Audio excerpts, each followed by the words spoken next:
Hey guys, so this is the second part of the Dragonite drawing. I'm really excited to show you the I guess, rest of this. I thought I was going to have to divide this up into several videos, but I was able to condense it.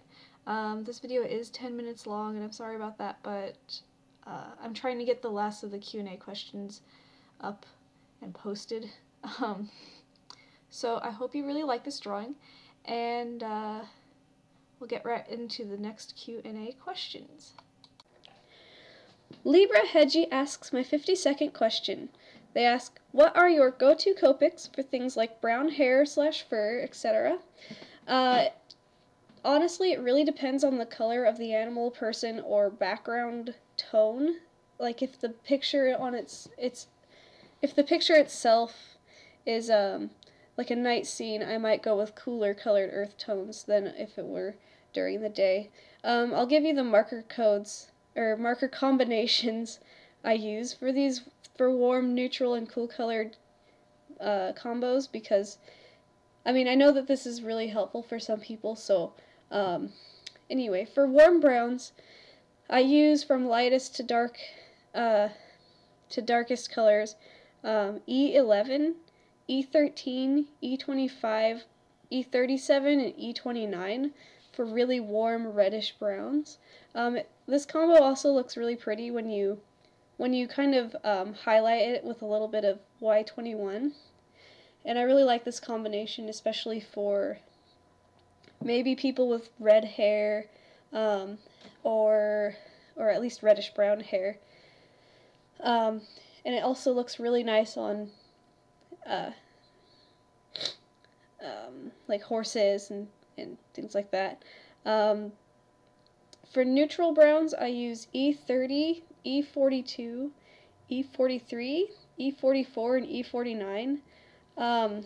But since I don't own a color between E44 and E49, I tend to blend them a lot, and I do the tip-to-tip method where I take the end of my E44 and dab it on my E49 marker to kind of bridge the gap between the two colors, because I don't have E47. So that's how I kind of bridge the gap there. These colors are great for hair and trees and just things that, like say you're coloring somebody that's inside. These colors are pretty neutral. Of course, it really depends on the character. For cooler browns, I use E70, E74, and E49, which isn't a very big combination. But these are close to my own hair color. If you blend over the whole thing with E42. These colors are the ones I use the most for trees, because trees kind of aren't actually that brown. They're more of a gray color. Now I'm rambling. You got me on a marker rant. Anyway, these colors are also really great if you have a character that's in the dark during the nighttime. These colors are really a nice cool brown because they're a little bit of a purplish tint. So anyway, those are my combinations, and if you didn't hear what I said, I've got the answer down in the comments below. So Dragon Artist 24 asks, what is your favorite multiliner thickness? Mine always break. My favorite Copic multiliner thickness, if that's what you're asking about, is Copics. My favorite Copic multiliner SP is the 0.03. I've actually never had that one break, even though it's the smallest size you can buy. But that's because if you're really, really careful with these ink pens, they won't break on you.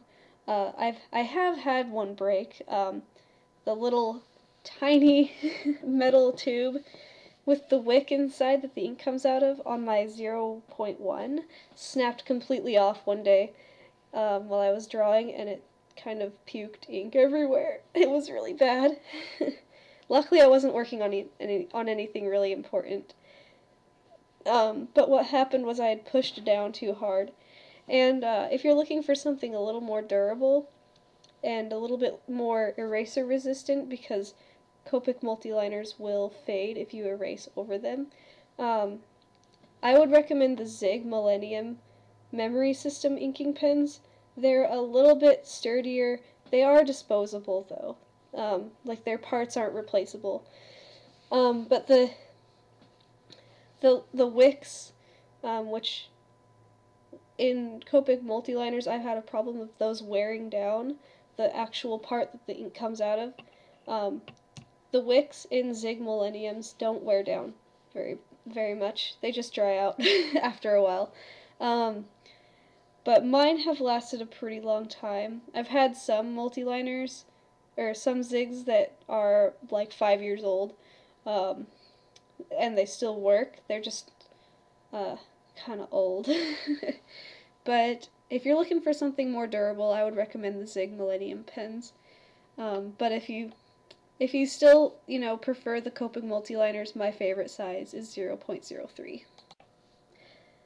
My 54th question comes from Die Anime Fee, who asks, which Copic color is your favorite? Now, if you're going to be asking me Copic marker questions, be prepared for long answers, because I like to talk about my markers. So, if you get bored, I don't blame you for skipping ahead or muting me, because I'm going to talk a lot about my markers if you ask me marker questions. My favorite Copic color, I don't really have a favorite, but I love to use a certain trio, I guess, because you know how I love to use dramatic lighting in a lot of my artwork, and I really like to do night scenes, so I'd have to say the #1 most used Copic marker actually is a combination of BG11 and B41. These are my two most used colors. They're in every single picture that I've done. I mean, looking around at the artwork that I have on my wall, I can see pretty much every picture, has these two colors. These colors are what I use for sky. BG11 is what I use for moonlight. BG11 is also what I use for shading skin during the day, and B41 is the one that I use for shading skin at nighttime. So these two colors are really, just really heavily used in my Copic collection. And the third color that I use a lot is actually another combination of Y000 and Y13. Now these are my lighting colors, so anything with yellow lighting is going to have these two colors. And I also just really like Y13. It's the smoothest color that I have. It just colors really evenly, and I really like that about that marker. And they're really great for doing Umbreon's rings, this combination. And I do get a lot of requests or commissions to do Umbreon, so yeah. BG11/B41 and Y000 and Y13. And I also use E44 a lot. I use this for a blender because I love how it's got a little bit of color to it. So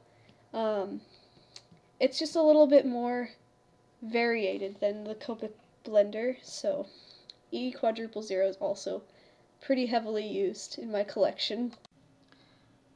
Alright, so that's pretty much it for the Q&A questions for this video.